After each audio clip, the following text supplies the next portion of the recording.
Saya Ruhaiza binti Samsudin, isteri kepada Major Dr. Syed Faris bin Syed Nasir, seorang suri rumah. Saya tak ada masalah pun, kena tinggal ni sekejap je. Sekarang pun dah ada, boleh video call kan, tak ada masalah. InsyaAllah baik-baik saja dia kat sana. Jadi kami akan banyak ulang-alik balik kampung lah kot.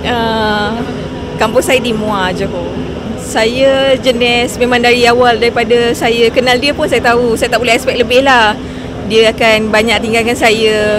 Jadi sebab kami kahwin pun masa dia housemate dekat HKL, so macam kami selalu apart. So macam bagi saya tak ada masalah pun semua tu.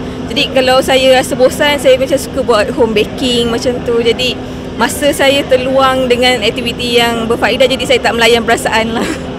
Saya Major Dr. Syed Faris bin Syed Nasir.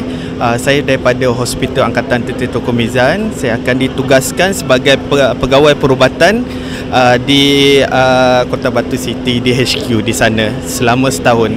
Bermula daripada 13 hari bulan Mac sehingga 13 hari bulan Mac 2 tahun depan.